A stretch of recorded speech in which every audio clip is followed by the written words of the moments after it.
எனவே தபகா கட்சியுடைய மாவட்ட செயலாளர்கள், மாவட்ட நிர்வாகிகள், மாநில நிர்வாகிகள் எல்லாரும் நான் சொல்லிக்கிறேன் அப்படின்னா, ஆனால் உங்களுக்கான எல்லா பிரச்சனைகளும் இன்னைக்கு அரசியலாக்கப்படும். அரசியல்ல நியாயம், தர்மம் இதெல்லாம் கிடையவே கிடையாது. எல்லாமே அரசியல் தான்.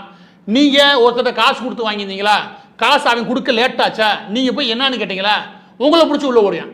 ஏன் கேளுங்க, ஏன்னா அதே அரசியல். இல்லைங்க நிலம் என்னோடதுங்க, அவன் உரிமை கொண்டாடுறாங்க அப்படின்னு வச்சுக்கவே, ஓ ஏழை நீ அடிச்சு புடுங்க அப்படின்னு சொல்லிட்டு உன்னை தூக்கி உள்ள ஓடியான். அதுதான் அரசியல். அதுக்கப்புறம் எங்கேயா போய் சட்டம் போட்டு வச்சுக்கோங்க, சட்டம் பேசி வச்சுக்கவே, ஓ சட்டம் பேசுறியா தூக்கி உள்ள ஓடியான். எனவே எல்லா பக்கமும் தவகா கட்சி தலைமறைவா இருக்கிறது இப்போதைக்கு நல்லது. முக்கியமா இந்த புசி ஆனந்த் ஒரு ஆள் இருக்க பாருங்க, அவர் என்ன பண்றாரு, மாவட்ட நிர்வாகியை ஃபுல்லா ஒரு ஆபத்தான நிலைமைக்கு தள்ளுறாப்புல.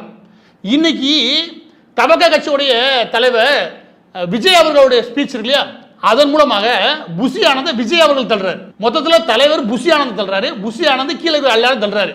யார் எதுக்குள்ள போய் விழுக போறேன்னு தெரியல. நிச்சயம் திமுக சும்மா விடாது.